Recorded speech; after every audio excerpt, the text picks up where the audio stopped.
Du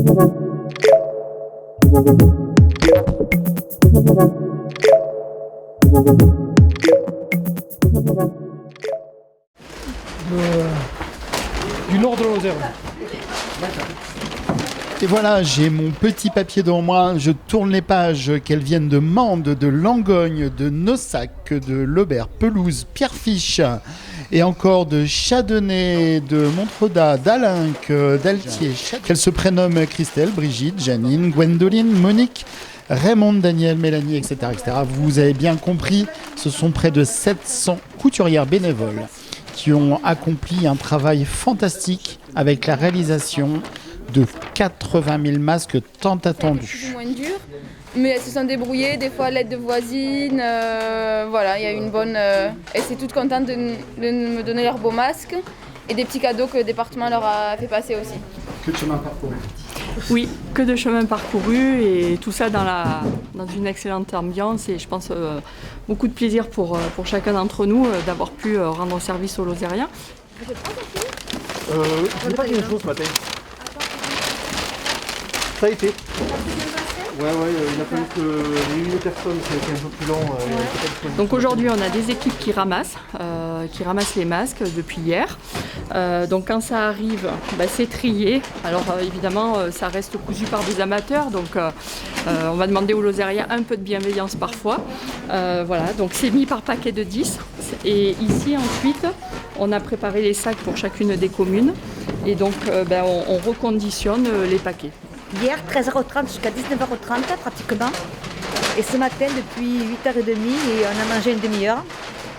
Et ça tourne, il y a une vingtaine qui sont venus prêter main forte entre hier et aujourd'hui. J'ai demandé à la présidente ce que je pouvais faire et elle m'a dit voilà, elle m'a greffé sur l'opération des masques. Et donc du coup, quand j'essaie de m'organiser dans mon télétravail pour dégager un petit peu de temps pour être là. Et dès la réception par les livreurs volontaires du département et sans aucun délai, les masques sont déballés, empilés, vérifiés, classés, puis reconditionnés par une équipe d'agents du département. Tenez-vous bien, s'il y a lieu, il y a même un poste de SAV qui est en place afin d'effectuer les éventuelles petites retouches nécessaires. Variable, franchement, c'est variable. Des fois, une couture qui est un peu dérapée, parfois un ruban qui tient pas, des choses comme ça, en fait. Voilà.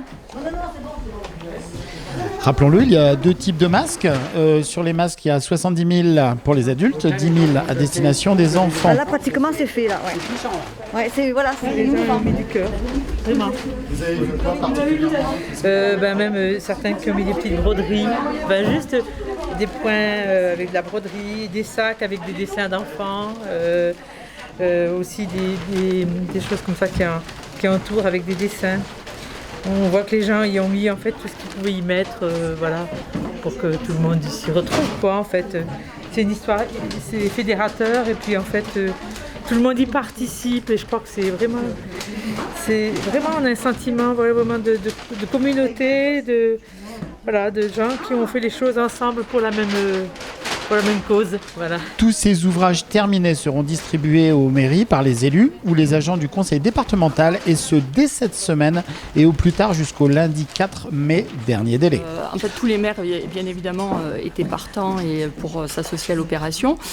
C'est chaque maire qui va déterminer les modalités de distribution sur sa commune.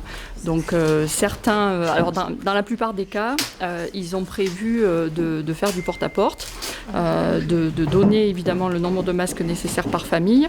Et pour les personnes qui ne seraient pas chez elles, certains m'ont dit avoir déjà préparé des petits papillons pour dire on est passé, vous n'étiez pas là, venez à la mairie. Voilà. Mais normalement, les gens sont quand même confinés, donc on devrait trouver une grande partie de la population à domicile. Afin que chaque Lozérien obtienne bien un masque fourni par le conseil départemental, ce dernier s'est basé sur les chiffres de l'INSEE ainsi que sur les données fournies par les mairies. La corrélation de ces données, justement, ont permis de déterminer un nombre alloué à chaque commune. Et ce sont les maires qui auront la charge de distribuer les masques dans leur commune, justement. Ils ont joué le jeu, ils ont été solidaires. On a eu plus de 700 couturières qui ont cousu. Et puis je suis quand même très fière de tous les agents qui sont là depuis 3 semaines et qui n'arrêtent pas. Et pour certains, du lundi au dimanche, voilà, pour mener à bien ce projet. Et sans tous ces bras et ces petites mains, on n'y serait pas arrivé, alors que c'est la force du collectif qui fait qu'aujourd'hui, on arrive à remplir l'objectif et dans les délais. Mission accomplie. Mais c'est sûr, mission accomplie, plus qu'accomplie même, je dirais. Ça, c'est mieux que passer. On a eu des doutes, des fois, à certains moments, c'est sûr. Mais au final, tout s'est très bien passé, même mieux que ce qu'on l'espérait. Donc, voilà, mission accomplie. Il appartiendra à chaque mairie de s'organiser. Cette dernière aura en charge de communiquer auprès de vous pour vous expliquer justement les modalités de redistribution retenues. Maintenant, la Lozère est devenue un modèle national. Non, la Lozère, modestement, a réussi à fournir un masque à chacun de ses habitants. En tout cas, je crois que ça a été la première fois que ça a été fait à l'échelle d'un département. Enfin, à ma connaissance. Tous les masques fournis sont des masques de protection à la norme AFNOR. Merci de votre bienveillance, c'est un travail soigné mais artisanal et certains aspects de finition peuvent varier bien qu'ils aient été confectionnés par des couturières consciencieuses. Ils sont prévus pour supporter jusqu'à 80 lavages chacun. Avant la première utilisation, il est préconisé de le laver à 60 degrés et il est vivement conseillé de le mettre, ce masque, dans une housse de lavage afin qu'il ne se détériore pas, surtout au niveau des attaches. Un grand merci, un très grand merci à tous ceux qui ont participé d'une manière ou d'une autre à cette belle opération. Et je pense que ça a permis de créer du lien entre les personnes. Elles ont eu vraiment le sentiment de se rendre utile à un moment où finalement certains s'ennuyaient aussi peut-être chez eux et ils avaient cette envie de donner aux autres.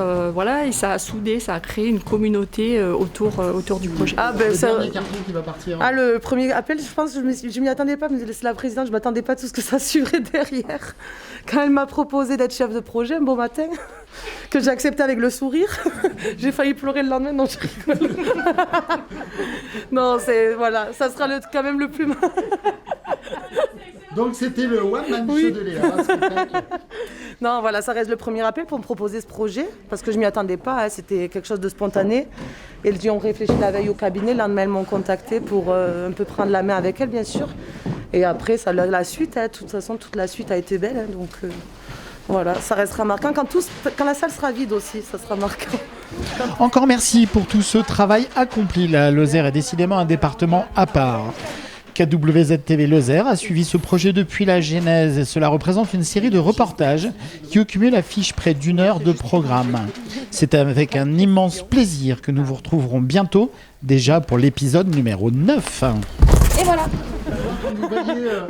Quand vous voyez un appel à 22h30 de Sophie Pantel, vous décrochez tout, c'est ça ? C'est fini, je change de ligne.